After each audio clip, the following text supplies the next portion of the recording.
विस्तार से इस पुराण के अंतर्गत इस बात का वर्णन किया गया है। प्रेतायांत तथा तृप्तिम बंधुर वर्गेण भुंजता। जो आप श्राद्ध करते हैं, आप ब्राह्मणों को जिमाते हैं और आप अपने बंधु बांधवों को बुला करके उनको भी जिमाते हैं, तो पुराणाकार ने वर्णन किया है कि भैया वर्णन है इसमें कि उससे आपके इन पूर्वजों को, पुरखों को तृप्ति मिलती है। विप्रसैव द्वादशाहम राजन्यासाप शोचकम अर्धमासम तो वैश्य मासम शुद्रश्य शुद्धये। इन सब चीजों का पालन कीजिएगा। भगवान गरुण देवता ने पूछा था कि ये कितने दिन का सूतक होता है, कितने दिन के बाद शुद्धि हो जाए? भगवान ये आप बता दीजिए। जो स्वयं भगवान नारायण जिस बात को कह रहे हैं, तो बात तो अपने आप में बहुत ज्यादा विलक्षण है। विप्रश्य तद्वादशाहम ब्राह्मण के लिए 10 दिन का है, 10 दिन में। क्षत्रिय के लिए 12 दिन, वैश्य के लिए 15 दिन और कंष्ट के लिए 1 महीना बताया। इतना सूतक पातक है।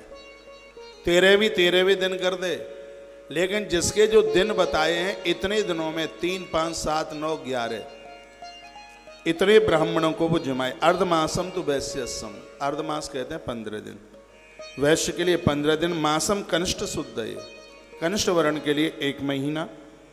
10 दिनाद विप्राद, ब्राह्मण के लिए 10 दिन। द्वादशाहम च राजन्य, क्षत्रिय के लिए 12 दिन। श्लोक में स्पष्ट वर्णन किया है, मुझे कोई बहुत ज्यादा इसमें ताकत लगाने की जरूरत नहीं पड़ रही है।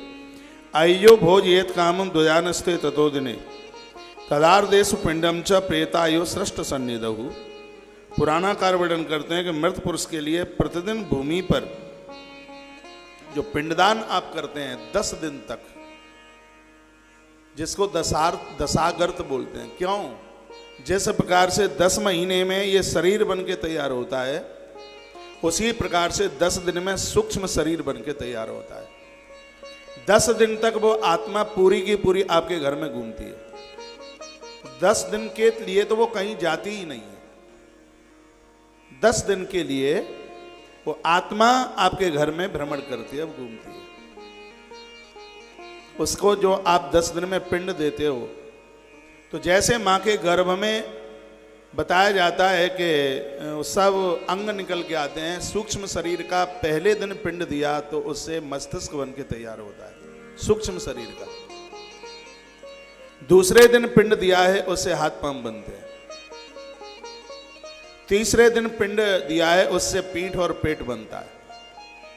चौथे दिन उसके भी अंतस की बात का वर्णन किया गया है। 5, 6, 7, 8, 9, 10वें दिन में इसकी आकृति पूरी बन के तैयारी हो जाती है। 11वें और 12वें दिन में इसके लिए जो भी कुछ आप ब्राह्मणों को बुलाकर कुछ जिमाते हैं, भोजन कराते हैं, उससे इसको तृप्ति होती है। ठीक 13वें दिन इस धरती से इस जीवात्मा की यात्रा शुरू होती है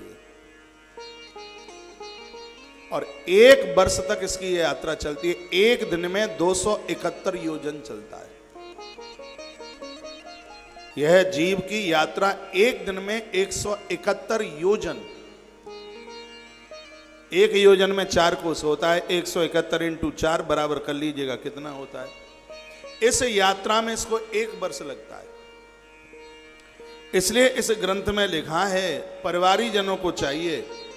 यहां तो ये लिखा है कि 1 वर्ष में जिसके घर में किसी की मृत्यु हुई है, 365 दिन का आंकड़ा लगा लिया जाए। एक ब्राह्मण का भोजन पूरे 365 दिन हो। घर पर नहीं करा सकते हो तो उस ब्राह्मण की उसके घर व्यवस्था कर दो। भगवान गरुड़ ने कहा ये तो बड़ी बात हो जाएगी। भगवान ये पूरा 1 वर्ष की ना हो पाए व्यवस्था तो? तब भगवान ने कहा तो फिर वो दोनों तिथियां, मान लिया जाए कोई चतुर्थी को गया तो 1 महीने में 2 चतुर्थियां पड़ेगी। दोनों चतुर्थी को भोजन कराए ब्राह्मण को बुला के। भगवान गरुड़ ने कहा और भी कुछ संक्षेप हो सकता है। तब भगवान ने कहा कि 1 वर्ष में 12 तिथियां जो उसकी पड़ेंगी, उसमें तो साल तक उस मृतात्मा के लिए, उस जीवात्मा के लिए परिवारी लोग एक ब्राह्मण को बुलाकर भोजन कराए। 1 को कराएं, 3 को कराएं, 5 को कराएं, 9 को कराएं, 11 को कराएं। 13 का तो वो भोजन वो त्रयोदशी तक की बताइए, उसमें फिर वो विषम संख्या में बड़ी बात बारीकी से कही गई है। इससे उसको यात्रा करने में कष्ट नहीं होता, उसको तृप्ति मिलती है। बड़ी सुंदर बातें कही गई। कहा कौन कौन कर सकता है? का पुत्र पौत्र प्रपौत्री वा भ्राता वा भ्रातृ संतति। एक बड़ी सुंदर बात कही है। व्यक्ति अविवाहित है, उसका विवाह नहीं हुआ, तो लोग कहते हैं ना कि जिसको विवाह नहीं हुआ, संतान नहीं है, तो उसकी मुक्ति नहीं होगी। गरुड़ पुराण में लिखा है कि जिसके भाई के भी बच्चे हैं उसको निपुत्री नहीं माना जाता। पिताजी के 4 बच्चे हैं, चारों में से यदि एक को भी संतान है तो उन चारों भाइयों को पुत्रवान माना गया है। पुत्रवान है, उसको निपुत्री नहीं माना गया। भगवान नारायण कहते हैं, भैया माइक देख ले, तो क्या लिखा है इसमें? पुत्र, भाइयों के अपना बेटा, भाइयों का बेटा, पौत्र बेटे का बेटा, प्रपौत्र उसका भी बेटा, वा भ्राता स्वयं भाई,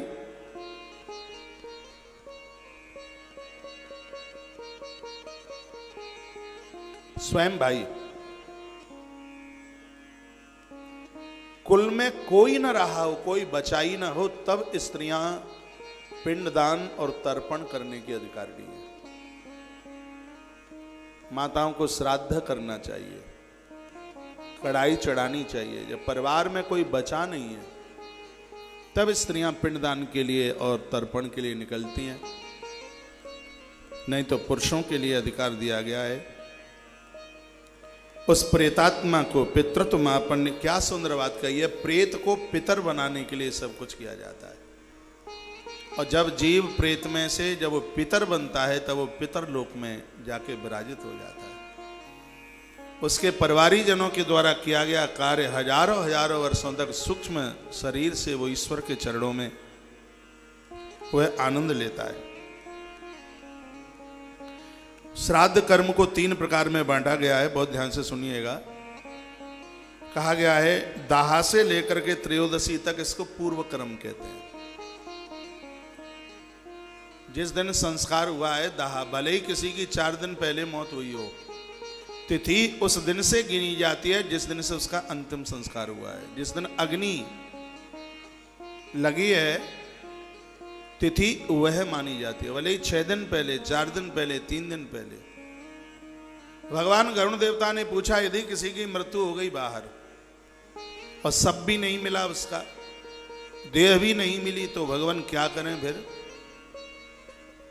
तो भगवान कहते हैं यदि तुम्हें पता चल गया है कि वो बाहर है और उसकी मृत्यु हो गई और उसकी मिट्टी नहीं मिली, शरीर नहीं मिला, तो उतना ही जैसा एक पुतला बना करके परिवारी लोग उसका अंतिम संस्कार करें। एक पुतला बनाया जाए, पुतले का अंतिम संस्कार किया जाए, और जिस दिन पुतले का अंतिम संस्कार किया गया है उसकी मरण तिथि उसी दिन से उसी दिन को, इस तिथि को उसकी मरणा तिथि मान लिया जाए। हर चीज का समाधान है, बस हम पढ़ें, हम समझें तो है।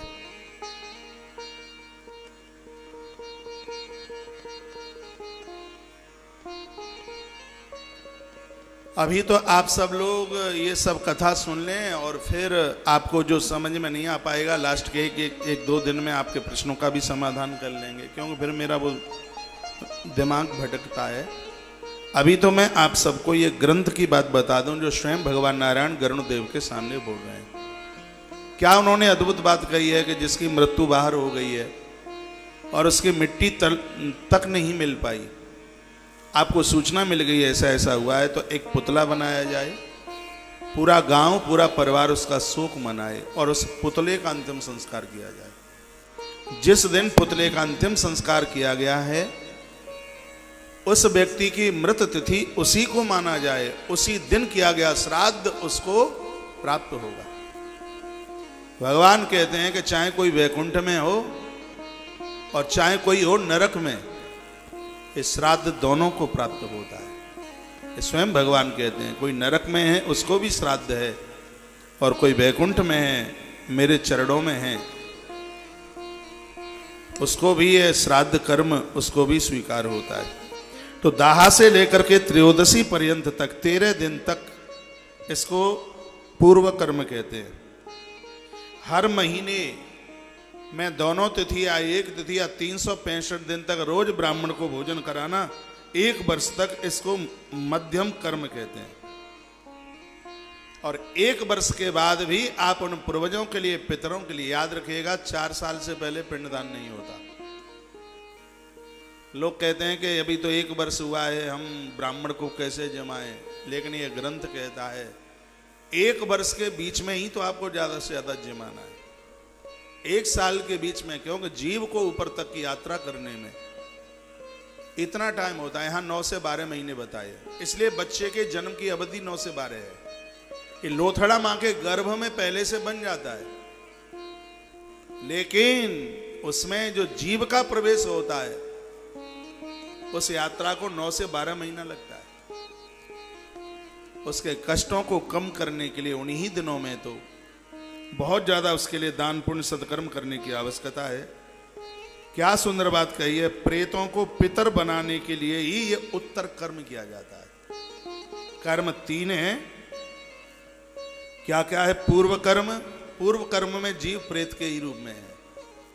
उसके बाद है मध्यम कर्म, जो 1 वर्ष तक उसके लिए किया जाता है। अभी तक भी प्रेत के ही रूप में है, लेकिन उसके तत्पश्चात भी आप अपने पूर्वजों के लिए जो श्राद्ध तर्पण कर रहे हैं, ये किया गया कर्म उस जीव को पितर बना देता है। इसलिए यह कार्य होना चाहिए। श्राद्ध करने के अधिकारी कौन कौन है, ये मैंने अभी आपको निवेदन किया है। पुत्र पौत्र प्रपौत्री प्रपौत्रो वा भ्राता वा भ्रात संतति। भ्राता भाई की संतान, भ्रात संतति लिखी है, भाई की संतान। प्रपौत्र पुत्र, पुत्र का पुत्र। कुलद्दोपी 96 स्त्री भी कार्य। और देखो यहाँ एक बात, बहुत बड़ी बात, सुंदर बात गई है। यदि किसी को किसी ने गोद रूप ले लिया तो उसका गोत्र ये नहीं चलता, उसका गोत्र वो चलता है।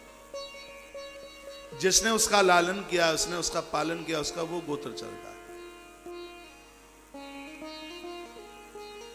किसी बेटी का विवाह कन्यादान के रूप में यदि किसी ने किया है, अपनी बेटी मानकर उसका विवाह किया है, तो उस बेटी के पियर का गोत्र वो माता पिता वाला नहीं, जिसने तुम्हारा कन्यादान किया है, जिसने तुम्हें गोद रूप लिया है, तुम्हारा गोत्र उस समय वह हो जाता है।